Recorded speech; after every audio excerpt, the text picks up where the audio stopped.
Wow, that popped up fast.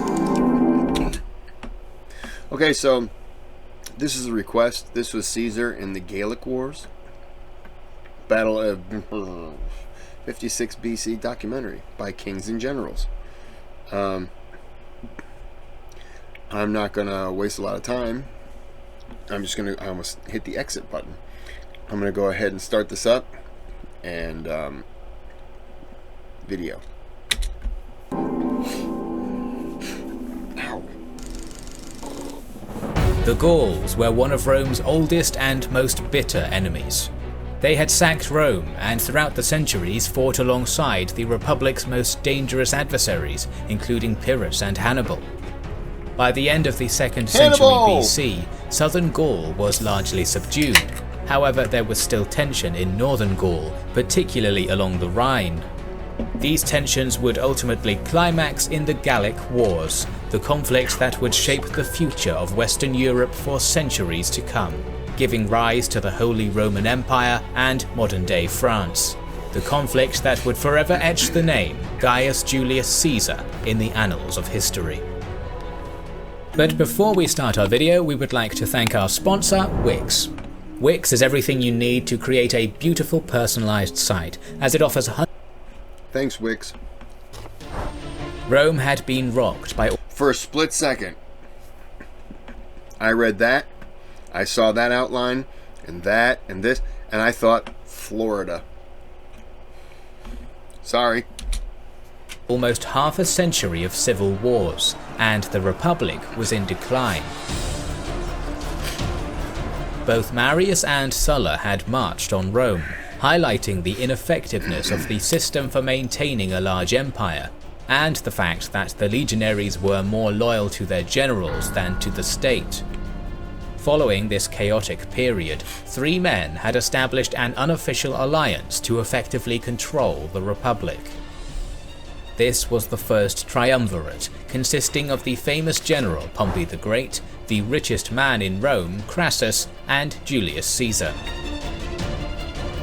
Caesar had been consul the year before in 59 BC, but his political campaigning had left him in debt and made him many enemies in Rome.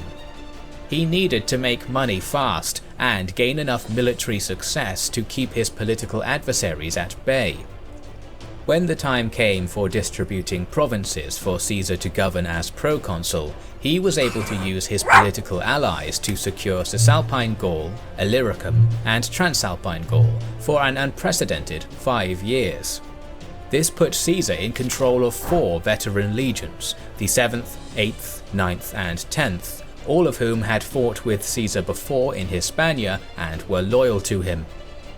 They had a total of roughly 22,000 legionaries, plus auxiliaries.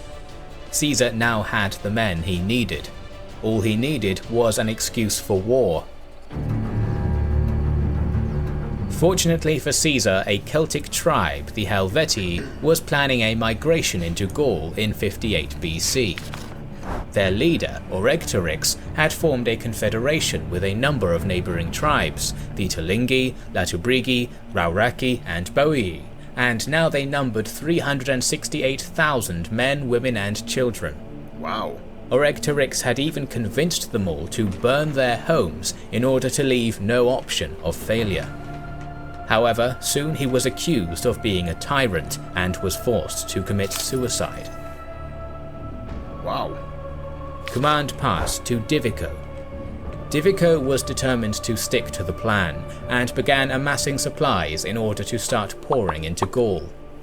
To do this, they would either have to pass through the land of the Roman ally Aedui and the province of Transalpine Gaul, or take the longer route through the mountain passes in the north. The Romans had built up a healthy fear of migrating tribes following the Cimbrian War in 113 to 101 BC, and so Caesar, hearing of this, was only too willing to come to the rescue of the Aedui. He took the only... I will say this. Who wouldn't want to be, let's say, you got to transport back in time. You're safe, you're like on a hill or something. Who wouldn't want to watch one of these old battles? I mean, it would be brutal, but just to see how they fought. You can see a reenactment and the best you can, but to actually witness it. I don't know how much of it I would see, but just, I mean, just human beings were savages back then. Just savages. And I don't mean that in some negative way. I mean, you know, they fought the way they fought because that was all they knew. But just brutality. Available legion in the area and force marched them up to Geneva, destroying the bridge on the Rhone that provided access into Transalpine Gaul. The Helvetii appealed to Caesar, asking for military access through Roman lands and promising they would not attack. Caesar played for time, pretending to consider this offer for almost 15 days.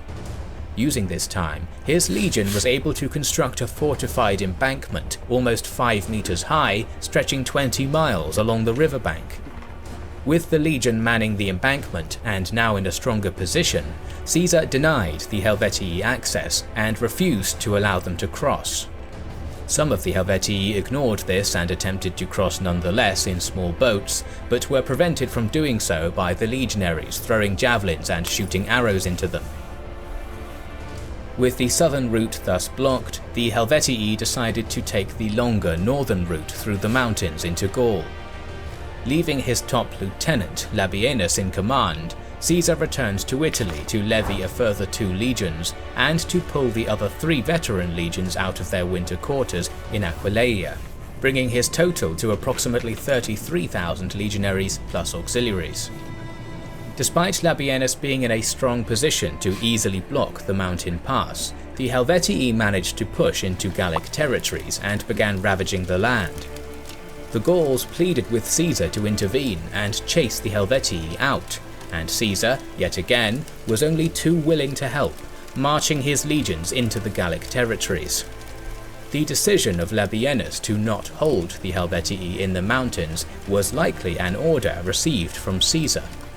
The Celts were now in open terrain, which better suited the Roman legions, and their pillaging of Gaul gave Caesar an excuse to intervene.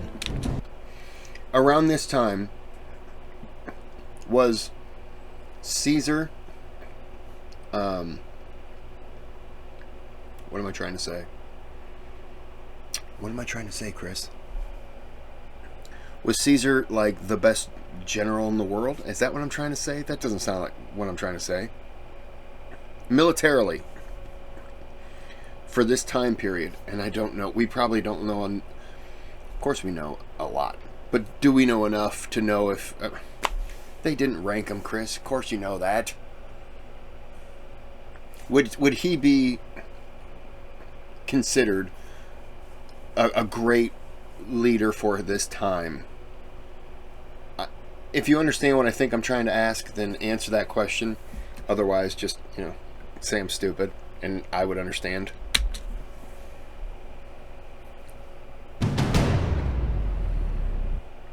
Could a survival food kit really make you feel safer? This is 3 entire months of food packed into 2 totes, and it makes sure you're fed.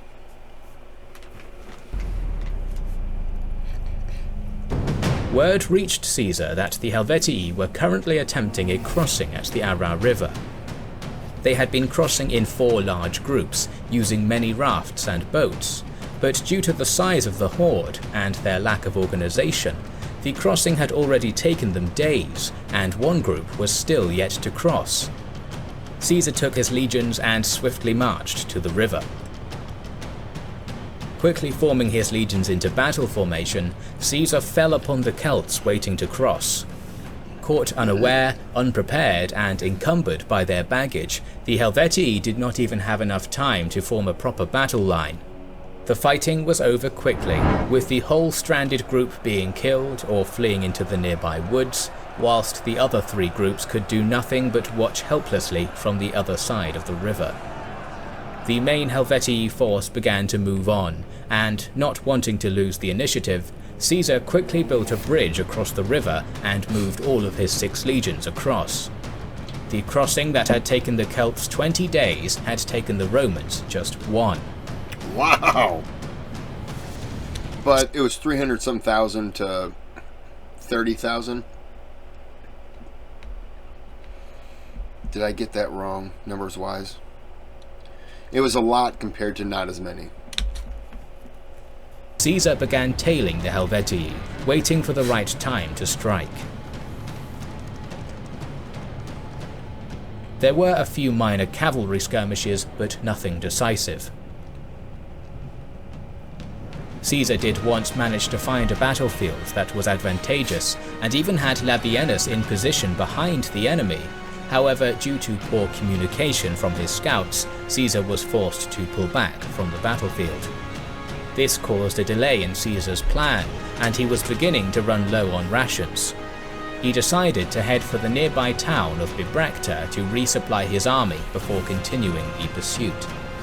As he began to march off, however, Divico gave chase, harassing the rear of the Roman army.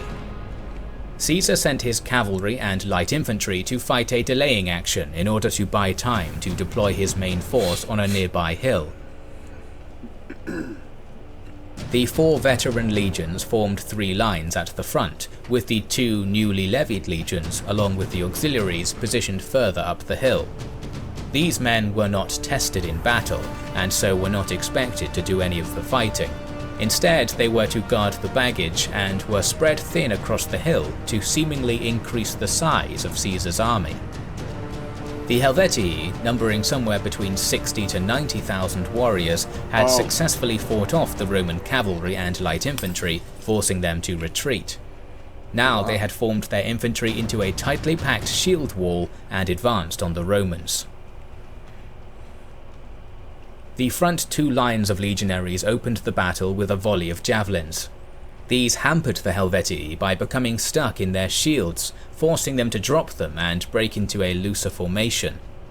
With the shield wall in disarray, the Roman front lines charged into melee. The fighting was intense and tough, but the Romans' discipline and experience gave them the edge. Slowly they began to get the upper hand, with the Helvetii being forced back to a nearby mountain. However, as the Romans pressed up the mountain, a portion of the Helvetii allies, composed of Boii and Tulingi, roughly 15,000 warriors, entered the battle. These men had been acting as a rearguard, protecting the camp, and now they fell on the Roman flank, threatening to encircle them. The Helvetii, bolstered by the arrival of their allies, began pushing back with renewed vigour. With the 2 front lines of legionaries already engaging the Helvetii on the mountain, Caesar committed his final line of veterans, which had been acting as a reserve. After hours of hard fighting, the Helvetii on the mountain were eventually broken and forced from the battle. However, the Boii and Tulingi fell back to the camp to make a last stand. Using their baggage wagons, they formed a makeshift rampart and continued the fight, hurling missiles down into the Roman ranks. This is where the fighting was the most difficult, as the Boii were famed warriors and fought desperately. Finally, after fighting long into the night, the 3rd line was able to break into the camp, ending the battle. The battle had lasted almost 12 hours. Caesar had lost perhaps 5,000 men, whilst the Helvetii had lost around 40 to 60,000. Of the 368,000 people who began the migration, only 130,000 were now left. Jesus. Caesar, with no cavalry to speak of, was not able to give chase immediately, and gave his men 3 days in order to recover from the battle before starting the pursuit. I like the blood all over this. Wow. Man, those guys really got The beat. Helvetii, seeing the Romans chasing them once more, surrendered completely and were forced to return to their homeland and made a vassal of Rome, acting as a buffer between Roman and Germanic lands. Caesar had achieved his aim of gaining a swift military victory, and for now, he would be able to hold off his political enemies in Rome. Furthermore, the Romans had now shown themselves to be a powerful force in the Gallic theatre. After his victory, Caesar rested in Bibracte for a short time before moving on.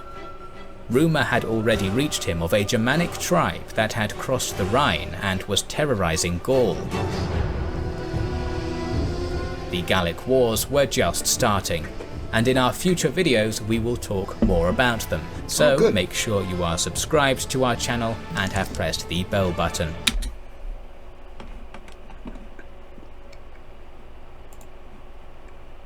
There you go. Alright.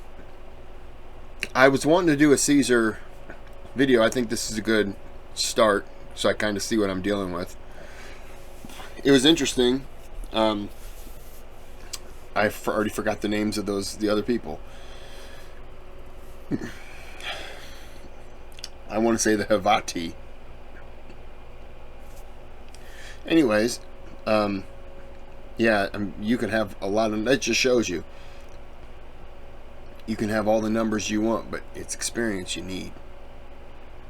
Of course, you know, having numbers with experience is always better, but that was good. I want to do more Caesar. Side note, I know Caesar was murdered, but and I've never looked, but do we know where Caesar's buried, or was he, like, you know, split apart and shipped all over the place? I'm just curious. But yeah, recommend me some more Caesar, because I would definitely like to do that. So I'm going to go ahead and end this video here, and have a good day, have a good night.